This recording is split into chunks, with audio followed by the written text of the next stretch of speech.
우리 국회의원들 재산 순위를 쭉 찾아봤어요. 1등부터 11등까지의 9명이 국민의힘 의원들이세요. 아니 저는 뭐 재산 가지고 문제 삼으려는 게 아니라 선수가 많으셔가지고 수십 년째 공직에 있었던 분들이 어떻게 이런 많은 재산을 모았는지 참 궁금해요. 심지어 국회 오시기 전에 우리 장동혁 대표 같은 분 보니까 판사를 하셨어요. 공무원 하시다가 국회 왔으니까 평생 공직을 하셨어요. 이분도 집을 6채나 가지고 있다가 이제 와서 문제가 되니까 일부 정리하고 그런 거에 대해서는 아무 얘기 안 하고 추경호 우리 대구시장 요번에 되셨잖아요. 어떻게 공무원 생활하면서 4, 5년 사이에 재산이 30억이 늘어납니까? 1년에 연봉이라는 게 빤한데 그런 것들 가지고 문제 삼아야지. 지금 뭐 재산, 부동산 또 소소한 실수 정도가 중요한 이슈가 되는 것에 대해서 좀 안타깝긴 한데요. 제가 국민의 눈높이로 볼 때는 아무 문제가 없고 공직자를 하시기에 충분하다는 말씀을 한번 우리 대한민국에서 가족들이 있는데 중산층 가정에서 형제 중에 누군가가 큰 돈 벌면 형제들하고 의상하는 일들이 상당히 많이 생겨요. 내가 돈이 많이 생겼으니까 부담스러워하고 거리 두고 후보자님 보니까 동생들도 다 챙기고 밥 먹고 사는 문제도 다 지원해주고 부모님도 챙기고 뭐가 문제입니까? 예? 지금 대한민국의 가장 큰 문제 중에 하나는 뭐냐면은 대한민국은 자유시장 경제를 유지합니다. 누구든지 불법을 하지 않느라는 자유롭게 돈을 벌 수 있죠. 이게 시장의 논리입니다. 반면에 이런 것들이 국가의 여러 가지 사회 문제가 되지 않도록 공공부문에 있어서는 부패와 비리가 없는 공직사회를 철저하게 해나가는 것들을 양대 축으로 중요하게 생각하고 있습니다. 지금 저는 한국 사회의 가장 큰 문제 중에 하나가 뭐냐? 돈도 많이 갖고 싶고 권력도 동시에 많이 갖고 싶은 사람들, 이런 사람들을 기득권과 특권이라고 이야기하고 이 사람들이 권력을 남용할 때 한국 사회에 여러 가지 문제가 해결되지 않는다고 보는데 우리 후보님 보니까 민간 기업에서 역량으로 재산도 많이 늘리시고 형제들도 돌보고 또 공직사회에 오니까 집도 다 정리하셨어요. 그것도 헐값에 손해보면서 파셨고 또 하나 그것만이 아니에요. 보니까 차입 중에 일부 한 5억 원은 뭐 국제 구호개발 이런데 기부도 하셨습니다.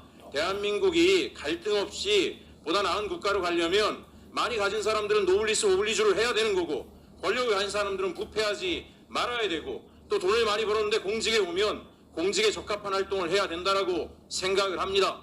제가 국민의힘 의원들께서 이제 이 얘기 그만하셨으면 좋겠는 게 지금 민간 시장에 있다가 자기 점검들을 하고 자기 재산까지 정리하면서 적은 연봉 받고 공직에 오시는 분을 이렇게까지 털면서 인격을 모욕하는 짓은 국민들이 용납하지 않을 것이다 라는 말씀을 하겠습니다. 시청자 여러분의 구독과 좋아요는 영상 제작에 큰 도움이 됩니다.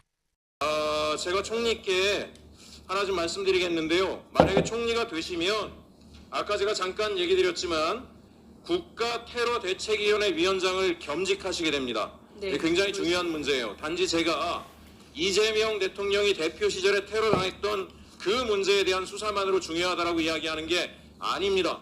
지금 저는 대한민국의 민주주의, 자유민주주의에서 굉장히 중요한 게 표현의 자유, 국민의힘 의원들도 계속 표현의 자유 이야기합니다. 그런데 극우 세력들이 법을 넘어서는 선을 넘는 행동으로 표현의 자유를 망치고 있어요. 모욕, 혐오, 차별로 일반 국민들의 정상적인 의사표현, 정치적 표현, 사회적 활동들을 갖다가 자기들 입맛에 맞지 않으면 집단적으로 달려가서 모욕하고 혐오하고 이제는 폭력적 행동까지 불사하고 있습니다. 이런 것들을 이번에 총리가 되시면 엄격하게 저는 엄단해야 된다고 생각해요. 일베 이런 사람들 용납하면 안 됩니다. 저도 관련법을 발의를 했습니다. 국가에서 이런 것들을 엄밀하게 보지 않으니까 대한민국 민주주의가 흔들리니까 무슨 국적도 없는 인간들이 들어와서 대한민국 주권자까지 조롱하고 있어요. 이게 뭐하는 놈들입니까? 이 모스탄, 고든창, 도둑 이재명을 제거하라? 합법적 대통령이 아니다? 지가 뭔데 이런 얘기를 해요? 한미동맹을 해치는 일입니다. 오죽하면 트럼프 정부까지도 우리와 무관하다, 한미동맹 해칠 수 있다라고 선을 그었어요. 근데 일부 야당 의원들이 공항까지 나가가지고 이분들을 영접을 해요. 어떻게 이런 일이 대한민국에서 있을 수가 있습니까? 총리님, 엄단해야 됩니다. 적당히 봐주면 안 됩니다. 민주주의 질서를 지켜야 됩니다. 지금 우리나라 주식이 왜 올라가는지 아세요?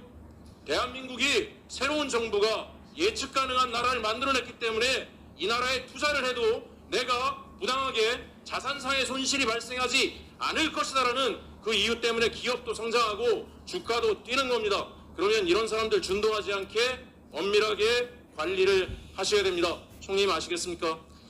네, 저 후보자입니다. 총리 후보님, 네. 총리 후보님이 마음이 너무 선하신 것 같아서 이런 사람들한테까지 제가 아량을 베풀까봐 일부러 세게 얘기했습니다. 네, 답변 드리겠습니다. 저 표현의 자유를 넘어서 사실 사회가 용납할 수 없는 정도의 문제들에 대해서는 당연히 법적 조치가 필요하다고 생각합니다. 법과 원칙에 따라서 우리나라의 민주주의를 정치 테러로부터 보호하는 일들은 적극 나서겠습니다. 알겠습니다. 한 가지만 더 말씀드리면 아까 존경하는 박균택 의원님께서 129 여객기 참사 진상규명 관련된 말씀을 하셨어요. 이 안타까운 일이고 정부에 대한 신뢰의 문제입니다. 대규모 참사가 발생할 때마다 국민이 납득할 만큼 수준의 진상규명이 잘 되지 않았어요. 어제는 세월호 사건에 정말 그 어린 학생이 나이 들어서도 트라우마를 극복하지 못하고 목숨을 끊지 않았습니까? 이런 일이 생기지 않게 정부가 충분히 능력이 되지 않습니까? 지난번에 국조특위 하면서 제가 보니까 이게 국토부의 카르텔이 진상규명을 가로막았다라고 하는 것들을 보게 됐어요. 그래서 국조실로 옮겨가지 않았습니까? 국무총리실로. 근데 국무총리실에도 저는 걱정이 되는 게 하나 있어요. 총리실에도 국토부에서도 파견 나온 공무원들이 있지 않겠습니까? 그런데 손 타지 않도록 이번엔 총리께서 엄밀하게 관리를 하셔가지고 빠른 시간 내에 진상규명이 되고 책임자가 처벌이 되고 유족들이 고통에서 벗어날 수 있도록 이건 정말 중요한 문제입니다. 그런 게 돼야 우리가 재발을 막을 수가 있고 국민들이 대한민국을 더 신뢰하지 않겠습니까? 네, 그 의원님 말씀 주신 부분 굉장히 중요한 부분이라고 생각합니다. 만약에 임명이 된다면 적극적으로 관련된 내용들 찾아보고 또 아까 말씀드린 것처럼 입구에서 뵀던 유가족분들 뵈면서 느꼈던 부분들이 있어서 우선해서 만나 뵙고 상황들 파악하고 해야 할 일들 적극적으로 하겠습니다. 네, 수고하셨습니다. 커피 먹을까? 네.